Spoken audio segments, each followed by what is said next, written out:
मैंने अपने 36 साल की उम्र में जो सीखा और 16 साल के टीचिंग कैरियर में जो सीखा उसे अपने जीवन में उतारा।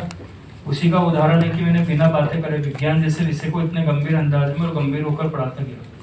औरत के लिए दोगली बातें करना, अमर्यादित बातों के लिए बायोलॉजी से बेहतर कोई भी विषय नहीं हो सकता था। लेकिन मैंने अपने पढ़ाने के तरीके से इस बात को साबित कर दिया कि किसी भी विषय को पढ़ाने के लिए विचारों में फुहड़पन लाकर मनोरंजन करने की आवश्यकता नहीं होती। मैंने अपने पढ़ाने के तरीके से और क्लास के बीच में रह जाए, मुझे तालीम पसंद नहीं है, आप मेरे लिए मत बोलो, अपने लिए बजाना। मैंने अपने पढ़ाने के तरीके से और क्लास में अपने अनुशासन से आपके जीवन में बहुत सारे छोटे छोटे बदलाव किए हैं जिसे भी आप जान नहीं पाओगे। महिला के मासिक चक्र और जनन तंत्र पढ़ाकर मैंने आपके विचारों को इस प्रकार से साफ किया है कि अब आप निसंकोच इस पर अपने साथियों, दोस्तों, परिवार और समाज में सभ्य अंदाज में इस पर खुलकर बात करने की स्थिति में आ गए जो उनमें जागरूकता का काम भी करे।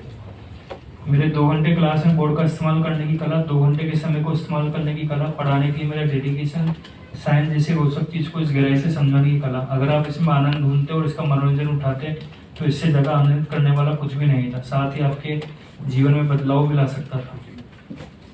मुझे पता है आप में से बहुत सारे नादान उम्र में मैं आपके साथ नादान बनता तो मेरा मन मुझे विचलित कर देता। मैंने अपने विचारों को आपकी लाखों कोशिशों के बाद भी आपके विचारों के आगे नतमस्तक नहीं होने दिया। बल्कि मुझे विश्वास है कि जिसने साइंस की ईमानदारी से पूरी क्लास ली है तो मैं ही जाते समय आपकी सोच बदल कर जाऊंगा। मुझे पता है आप में से अधिकांश लोग मुझे नापसंद करते हैं, जिसके अनेक कारण होंगे। शायद सबको पसंद आता मैं तो जमीन पर रहकर आसमान की परिधि में खो जाता। कुछ आलोचक भी जरूरी जो आपको जमीन की परिधि में ही सीमित करे। ना मेरे में ईगो है, ना मेरे में एटीट्यूड है, ना ही मैं अपने आप को पता नहीं क्या समझता हूँ। फिर भी आपको लगता है कि मेरे में ईगो है, एटीट्यूड है तो लगने दीजिए, क्योंकि लगने की गलतफहमी में कोई भी इलाज नहीं होता। जिन लोगों को फिर भी लगता है कि हाँ मैं ऐसा ही हूँ, तो हो सकता है हाँ मैं ऐसा ही हूँ, क्योंकि जिस ईमानदारी से जिस पर्पज को पूरा करने के लिए आप यहाँ आए हैं उस पर्पज को अगर आप भूल गए हो तो उस पर्पज को जबरदस्ती ईगो या एटीट्यूड दिखाकर पूरा कराने की कोशिश में मेरी तरफ से करता रहूंगा। फिर चाहे आप मेरे ऊपर किसी प्रकार का टैग लगाते जाइए। विचारों में सभ्यता लाइए, महिला बातों को आपके मनोरंजन का हिस्सा न बनने दें। इसके लिए अपने अंदर बदलाव कीजिए और अंत में यकीन मानिए आप साइंस को पूरे इंडिया में सबसे बेहतरीन तरीके से सीख रहे हैं।